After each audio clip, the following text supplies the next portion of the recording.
गावामध्ये एक नर्मदा नावाची म्हातारी बाई राहायची. नर्मदाला त्याच्या मुलग्या आणि सुनबाईने आपल्या नातू रिंकू बरोबर गावामध्ये तिला सोडलं होतं. 1 वर्ष निघून गेला होता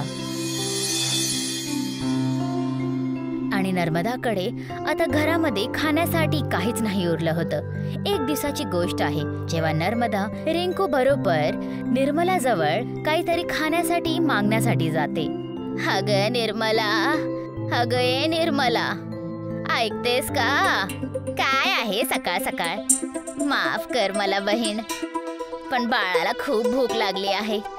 जर काही जेवण बनवलं असेल, बस बाळाच्या हिश्श्याचं दे. गाव बसलं नाही की भिकारी पहिलाच आले. तुला किती वेळा सांगितलं आहे की तुझा मुलगा तर तुला सोडून गेला आहे आणि आपल्या बायकोलाही सोबत घेऊन गेला. आता पूर्ण गाव तुझं ओझं उचलेल का? निर्मला ऐक तर. नर्मदा आणि काही बोलली असती त्याआधीच निर्मला आपल्या घराचा दरवाजा बंद करते. नर्मदाच्या डोळ्यांमध्ये अश्रू येतात. तू रडू नकोस आई, मी जेव्हा मोठा होईल तेव्हा खूप सगळे पैसे जमा करून घेऊन येईल, जेणेकरून तुला कोणाचंच ऐकायला नाही लागणार. अरे तूच तर माझा लल्ला आहेस. आता चल, आणखीन थोडं दूर चालायचं आहे, प्रधानजींच्या घरी. नर्मदा आणि रिंकू प्रधानजीच्या घराकडे जातात. प्रधान घराच्या बाहेर एका खटियावर बसलेला होता. प्रणाम आई साहेब. खुश रहा भोलू. माझं म्हणजे आहे प्रधानजी. अरे आई, मी तर तुझा बोलूच आहे. काय आज्ञा आहे हे सांग तू. तुला बघते तर मला आपल्या मुलग्याची आठवण येते. मुलगा समज आणि सांगा की मी काय करू शकतो तुमच्यासाठी. तुला तर माहीतच आहे, माझा मुलगा पूर्ण जमीन विकून निघून गेला आणि आता हालात असे आले आहेत की घरामध्ये अन्नाचा एक दाणा पण नाही आहे. निर्मलाने पण सहायता करण्यासाठी नकार दिला, म्हणून मी इथे आले. लल्लाला खूप भूक लागली आहे, ह्याच्यासाठी काही भोजन देऊन द्या. ही पण काय म्हणायची गोष्ट झाली आई. तुला जेव्हा वाटलं तेव्हा तू माझ्याकडून अन्न घेऊन जा आणि बाकीचं राशन मी तुला नेहमी पाठवत जाणार. खूप खूप आभार. मी विचार करत आहे की जे राशन तू देणार आहेस त्याचा मी दाल मखनीचा ठेला लावू, ज्याने मी तुझ्यावर ओझं नाही बनणार प्रत्येक महिन्यात. तुम्ही निश्चिंत रहा आई, मी उद्याच सगळी व्यवस्था करून ते तुमच्या घरी पाठवून देईल. प्रधान नर्मदाला डब्यामध्ये जेवण आणून देतो. नर्मदा आणि रिंकू आपल्या घराकडे निघून जातात. घे लल्ला, चांगल्यापैकी जेवून घे. आता जेव्हा प्रधानजी राशन पाठवतील तर तुझी आजी चांगली दाल मखनीची दुकान उघडेल आणि जेव्हा खूप दाल मखनी विकून जाईल तर तुझ्यासाठी कपडे आणि खेळणी पण घेऊन येईल. हो आजी, खूप सगळे खेळणे. आणि आजी, मला पुस्तकं पण हवी आहेत, तरच तर मी अफसर बनेल आणि पैसे कमवेल. खूप गोड गोड बोलतोस रे लल्ला. तुला बघून सगळं दुःख आपोआप संपून जातं. आजी. हो बाळा, बोल, काय झालं आता? मी तर काही वेगळंच बोलत होतो. अच्छा, सांग, मी पण ऐकू. आजी, मी बाहेर नदीकडे त्या मातीने खेळणार तर घाण होऊन जाईल, म्हणून मी विचार केला तुला विचारू आधी. अच्छा, तर असं आहे तर. जा, खेळ जा, पण घरी लवकर ये आणि नदीमध्ये जाऊ नको. बस बस आजी, मी समजलो. नदीमध्ये नाही जायचं, शैतानी नाही करायचं आणि माती नाही खायची. बरोबर आहे आजी? अच्छा, जा आता. खूप बोलतोस रे तू. नर्मदाच्या घराच्या काहीच दुरीवर एक छोटी नदी होती.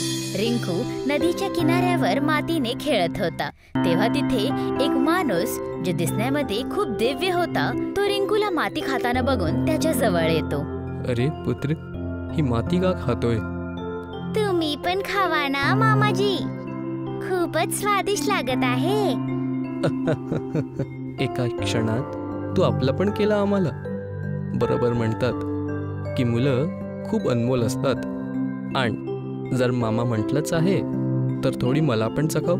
हे घ्या मामाजी. रिंकूच्या हातातून दिलेली माती देवता पण चाखतात. त्याला चाखून ते खूपच प्रसन्न दिसायला लागतात. वा बाबा, किती सुंदर व्यंजन होतं. मी सांगितलं होतं ना मामाजी.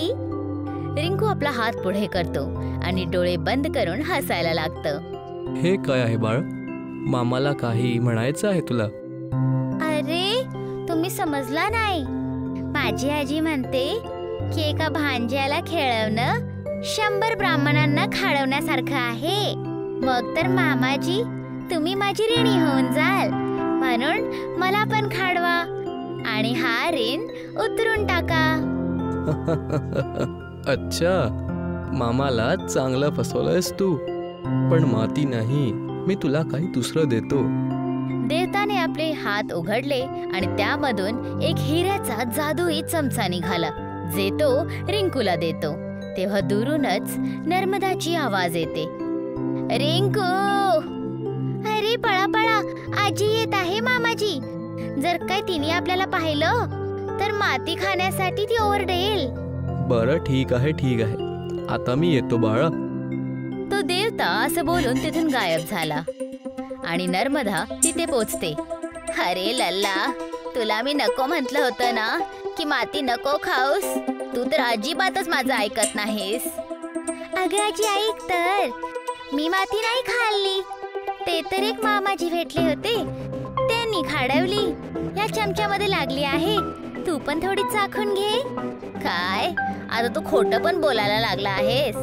पण नर्मदाची नजर त्या जादुई हिऱ्यांच्या चमचावर पडली. अरे, हा तर हिऱ्यांनी बनलेला आहे. कोण देऊन गेला आहे तुला हे?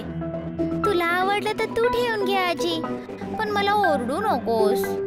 सगळे गुण आहेत ना तुझ्यामध्ये. आपल्या गोड गोड गोष्टींमध्ये सगळ्यांना उलझवतोस आणि प्रत्येक वेळेस वाचून जातोस. पण आज नाही सोडणार मी तुला. चल घरी. एक दिवस निघून गेला होता आणि प्रधान नर्मदाच्या घरी राशन आणि ठेल्याचं सामान घेऊन येतो. हो आई, हे आहे सगळं सामान. तुझं खूप खूप आभार भोलू. अरे आई, परत तीच गोष्ट, उपकार कसला?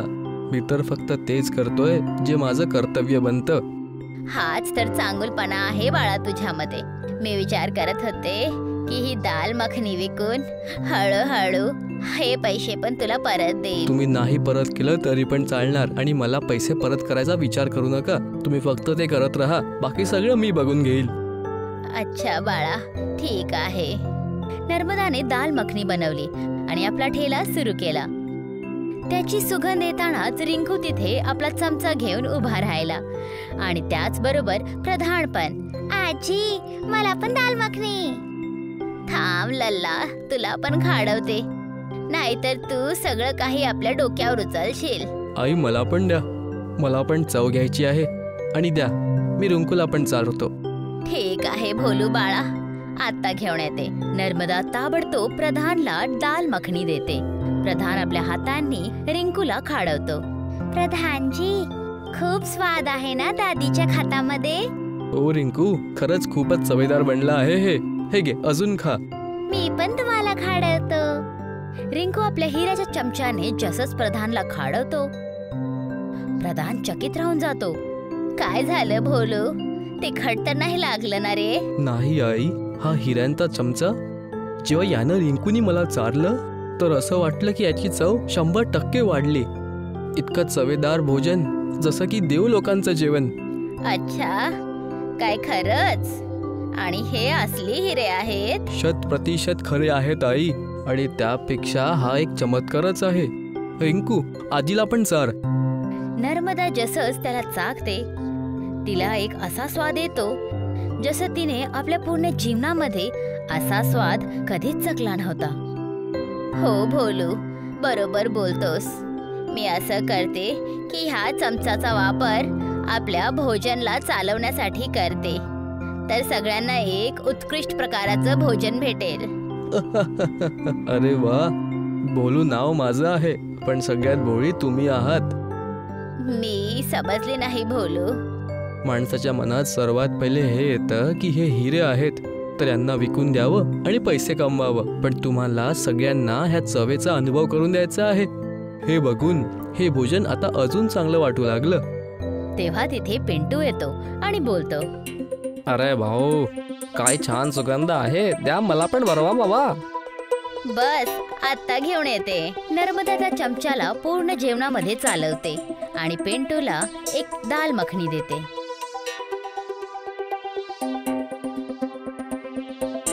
अरे वा आई, अशा प्रकारच्या चविष्ट जेवणाला तर दिव्यच म्हटलं जाऊ शकतं. मी कधी शहरात पण असं काही चाखलं नाही. खा बाळा, आणखीन खा. आज मी अजिबात पैसे नाही घेणार या दाल मखनीचे. निर्मला पण तिथे येते आणि विचारायला लागली, अगे नर्मदा, काय झालं आणि हा कानेर कसला ग? ये बहीण, तू पण चाखून बघ दाल मखनी, खूप स्वादिष्ट बनलेली आहे. मी नाही खात. मी तर हे बघायला आले होते की तू काय नवीन प्रकरण चालू केलं आहेस. आणि तसं पण तुझ्याकडे एवढी सामग्री असेल कुठं ज्याने तू काही चांगलं बनवू शकशील. अरे आई, तुम्ही पण तर चव घेऊन बघा. तुमचा मुलगा जे शहरातून आणतो त्यापेक्षा चांगलाच आहे. ए भोलू, खूप झालं तुझं. माझा मुलगा जे काही वस्तू पाठवतो ना, तसं तुम्ही कधी विचार पण केला नसणार. चाकून तर बघा, मग तुमची हे जे बोलणं निघतंय ना ते थोडं गोड होऊन जाणार. अच्छा, जरा दे बरं बघूया. मोठे आले चांगलं जेवण बनवणारे. नर्मदा खूप आनंदाने त्याला चाखण्यासाठी दाल मखनी देते. जसंच निर्मला त्याला खाते, तिचे डोळे मोठे मोठे होऊन जातात. अग नर्मदा, मला पण सांग की ग, तू कशी बनवलीस ही दाल मखनी? सांगते. नर्मदाने पूर्ण गोष्ट तिला सांगितली आणि ताबडतोब निर्मला त्या चमच्याला हातात धरून बघायला. काय झालं निर्मला अक्का? हा माझा चमचा आहे. मला तर वाटलं हे हरवलं. आता समजलं की हिने चोरली होती. बस पण करा तुम्ही आता. जेव्हापासनं आलात तेव्हापासनं फक्त खराब गोष्टी आणि मन नाही भरलं तर चोरीचा आरोप लावत आहात. ए प्रधान, तुला काय माहिती नाहीये? हिला विचार, हा चमचा तिला कुठून भेटला बरं? हा चमचा रिंकूला भेटला होता काल जेव्हा तो नदीच्या किनारी खेळायला गेला होता. हो, मला हा मामाजीने दिला होता. तुझा कोणच मामा नाहीये. फक्त गोष्टी बनवायला माहिर आहेसा तुम्ही लोक. मी निघाले आपला चमचा घेऊन. असं बोलून निर्मला चमचा घेऊन पळून गेली. मग नर्मदा खूप उदास झाली. आजी, आजी, माझा चमचा. रडू नको रिंकू, मी तो चमचा परत घेऊन येणार नक्की. नाही भोलू, जाऊ दे. नदीच्या किनाऱ्याला ह्याला तो चमचा कोणीही दिला असेल आणि माझ्याबरोबर जे काही घडत आहे त्याला बघून तर वाटत आहे की ते नक्की एखादी देवता होते. जर का त्यांनी तो चमचा स्वतःच रिंकूला दिला होता तर तो चमचा कुठंच नाही जाणार. तेव्हा निर्मलाची जोरदार आवाज आली.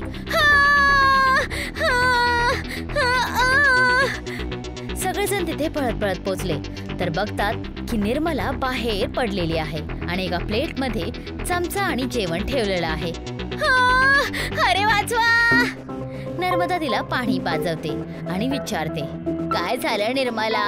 मी जसंच या चमच्याने जेवण जेवलं माझं तोंड जळायला लागलं. अरे असं वाटलं जसं 10 मिरच्या एकत्र खाल्ल्या आहेत. पाणी पण पिलं पण ठीक नाही झालं. आता जेव्हा तू थंड पाणी पाजवलंस तर मला बरं वाटलं जाऊन. बघितलं माता, तुम्ही ज्यांचा आहे त्यांनाच मिळणार. अशा कपटी कामं करू नका. देवानं सगळं काही दिलं आहे, पण लोभ आणि ईर्ष्या इतकी की कोणाच्या हातात काही चांगलं जर आलं तर बघवलं जातच नाही. मला माफ कर नर्मदा. हे घे तुझा चमचा. या घटनेच्या नंतर नर्मदेची दुकान चालायला लागली. नर्मदाची दाल मखनी आता पूर्ण गावाचा सगळ्यात स्वादिष्ट व्यंजन बनलेली होती.